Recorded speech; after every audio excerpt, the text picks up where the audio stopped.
Hi, welcome back to my channel, and here on this channel I talk about everything related to community interest companies, CICs, and grant funding. So in this video we're going to be doing a reveal of my new resource that I've got, which is how to grow a CIC. So I'm going to be jumping into this, but before I do that, please hit the subscribe button so you can keep up to date with all my tips. So that said, let's jump in. So I've designed this as part of my online course, which is how to set up a CIC and get funded in 4 months. Now, if you're somebody who's starting your CIC journey, I recommend you start with the course and you get one of these as part of the course.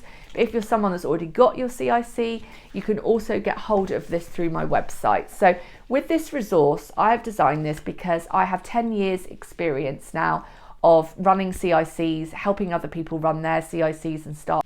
And I've just learned over the years that there's a lot of common pitfalls that people get stuck at with CICs. And there's lots of ways that you can help your CIC grow into a successful, sustainable project long term. I've been going 10 years, as I said, and there's no reason why I can't do this for the rest of my life. You just need to know how to be sustainable. So let's jump into this resource. So let's jump in. So first of all, I talk about my journey. So you'll be able to read in there just how I got started. I was a probation officer when I started out, and I got the idea to set up a CIC. You know, I come from a working class background. I'm not somebody who comes from a business background. I had no idea how to do this, and I've just learned along the way. And I've run all kinds of projects, including music things with young people, rehabilitation projects with prisons, art projects, as you can see behind me. I do a lot of art. Also international projects where I went to Gambia and helped build schools. So all kinds of things. So you can read in there about my story, and I also cover in this resource some other inspirational stories for you as well, including people that have left school with no education, no work experience, and a young person who started his own peer-to-peer music studio. And that's a really inspirational story. And another story as well of someone who was an NHS manager who was really caught up and had a great job and everything, but they just really wanted to leave and be a creative person. And they took the jump and left, and now they live in Jamaica half the year and run great projects for the other half of the year. So the aim of this is to sort of show you that it is possible, share some stories of my own and other people's so that it can inspire you to do the same. So when we jump into this book, you can see here I've got different sections. The first one sort of talks about what a CIC is and whether it's right for you. So I sort of ask different questions which you can sort of fill in to sort of kind of like a checklist to see if it's right for you. So have you got a problem in the community that you think you can solve? That will be your basis for your project. So what is your activity going to be? Like, what is it that you're going to deliver? How will you get people to join? Have you already got like a community in mind? Are you already linked in with that community? Are you someone that has experience, life experience, that you think you can draw on to attract people in to whatever it is you're offering? So here I look at your big idea, and we also look at a checklist. So all the steps that you'll need to set up your CIC and to grow your CIC. So this talks about social media profiles, gaining feedback from any like research that you've done as to whether your project is needed in the community, how to write your first project plan, all these sorts of steps that you'll need to go through. And next I talk about something which is really important for you to think about, whatever stage of your CIC you're in, which is what is the right model for you. So what I mean by this is there's different models. So you've got like the micro sort of size CIC, which is like what I am. I'm just one person, so I don't have any other staff. My overheads are really low, and I always apply for small funding pots. And I find that that's really great and sustainable for me long term, because I don't have loads of overheads of loads of staff. I don't have to go for the really big pots of funding. And I find that the projects that go for the big pots of funding with all the staff, they tend to run for like 3-6 years and then they disappear.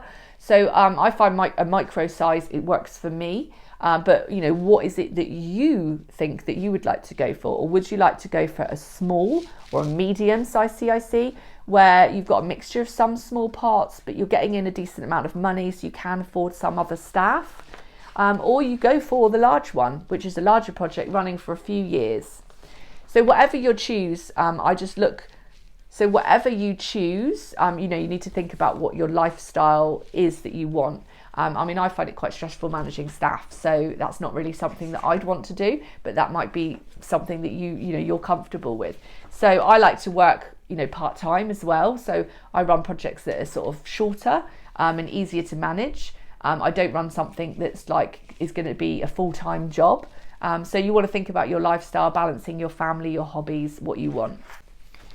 So next, I look at sort of your backstory. So it's really great to think about what your story is in terms of your branding, your personal branding and your branding for your CIC. So like, for instance, I talked about how I used to be a probation officer and I wanted to be creative, and you know, I started out as an artist and I started doing arts therapy work with ex-prisoners. You know, that's my backstory. So think about what your backstory is. I mean, I work with other CICs who are people who've had life experience in a certain issue, and then they have been inspired from that to perfect and improve the services available. So say, for instance, domestic violence against women. So you might be somebody who's a survivor of that, and you saw a gap of how actually you would like to have been treated, or something you would like to have had available to you, and you've gone and then created that. So that's like your backstory. So think about what your backstory is. Then think about what your mission statement is. So what is your mission statement? So I have a mission statement, and I've put that here as an example of what, for 4 elements, my CIC. Which is basically that I aim to reduce the risk of offending and social exclusion while celebrating culture and heritage. So I have a unique project that, you know, uses hip hop culture to engage hard to reach young people in the community. So that's what I do. So those are my mission statements. And then I talk about how I'm active in those aims. So I have a rap therapy education project, prison rehabilitation project, and I run street art, youth and community projects. So that's how I'm active in those aims. So there you think about what yours is, what your statement's going to be, and how you're going to be active in that. So then we talk about sustaining a CIC by having partners. Partners is really important. So I talk there about why it's important to have partners, where you can get those partners from. I partner with different schools, youth clubs, arts projects in the area, partner with other CICs, different groups in the community. So it's really important to have partners, and often you can do joint projects and then you can help each other, and then you end up getting some grant funding from their grants, and you know, you help each other. And so partners is really important. Then I talk about building your brand, and I give you lots of different tips on how to build your brand. For instance, you can see there's a picture of me, because I always say that you really need good photos and videos when it comes to building the brand of your CIC. So it's about selling your image. So don't just hide behind a logo. You know, you want to actually photograph what you're doing in the community.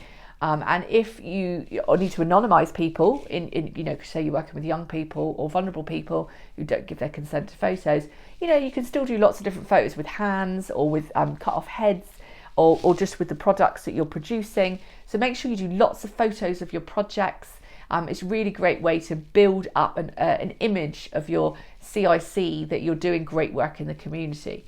Also, you get quotes and evidence from people. So like when you're doing workshops, give them feedback forms afterwards and ask for quotes, and start putting those up on your social media and also your website.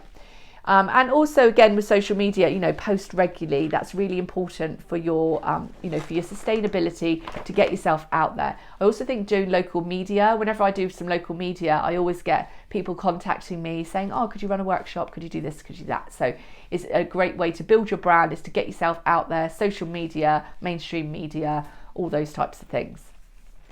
Then I talk about how to run a successful project and my tips with that. So I talk about, after you've had your funding approved, you know, how to run things, you know, well, because you need to make sure you stick to your budgets, you collect evidence, you end your activities right, and you do your feedback forms, and you submit your reports at the end. You want to make sure that you've done everything right, because they will do checks on you, and that's not a nice, you know, thing to go through if you haven't done things properly, or you're scrambling around trying to find evidence because you didn't get it all, or you didn't keep your receipts. You know, you must keep planned, you know, everything planned out, everything in order. So I help you do that in this book. Then we talk about project plans, how to actually write a project plan. So I've done here sort of the what, who, where and how. So this helps you actually break down what it is you're going to do, because what happens when people start CICs, their brains go into overload and they get really overwhelmed with all the ideas swimming around. Because when you're able to design your own project, I mean, that just is overwhelming, because you think, oh my God, I could do this, I could do that, I could do this, I could. So, and it gets crazy. So you want to actually scale it down. What is going to be your first project plan? Don't be too ambitious, be realistic. You're not supposed to conquer the world with a 10 grand grant, okay? Even if you're getting 50 grand, that's still small money in the greater scheme of things. So this helps you break it down into a manageable level, and I give you tips on how to do a realistic plan. So then we talk about the sustainability circle, which I've put together. So this is about how you're going to fund yourself. So I talk about grant funding, but also sponsorships and donations, and also selling projects and services or tickets, and also maybe having a membership as well, a paid membership. So these are different ways that you can become sustainable. If you only rely on grant funding, in my experience, you won't be sustainable long term. It's really hard. You need to also be getting in some other income.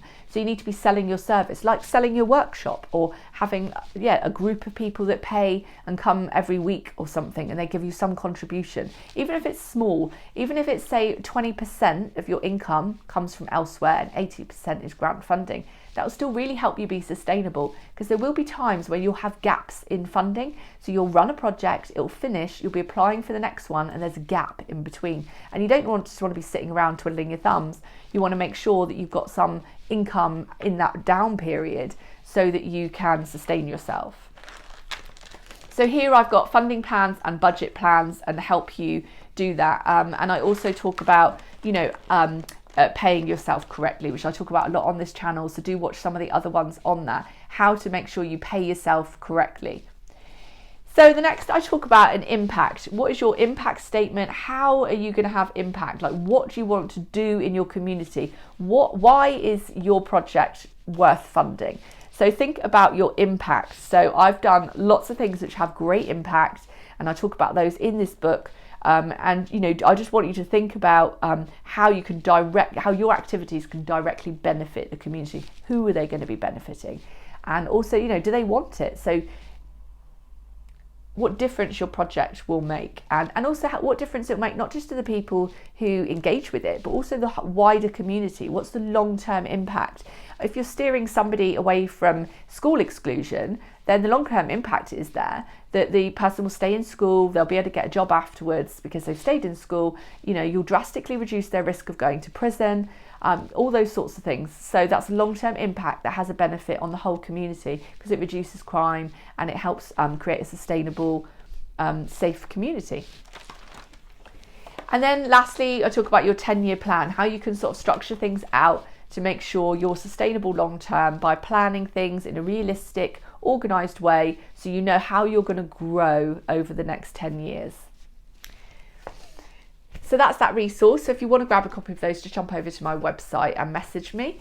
I hope you enjoyed this video. Please subscribe to the channel and check out all the other videos that I've got on CIC tips, because there's loads in there, everything from paying yourself to different projects to what are the pitfalls and what are the common mistakes people make. So I want you to succeed, and if you've got any questions, please message me over on my site, and you can also book a video call with me if you want to talk to me one-to-one.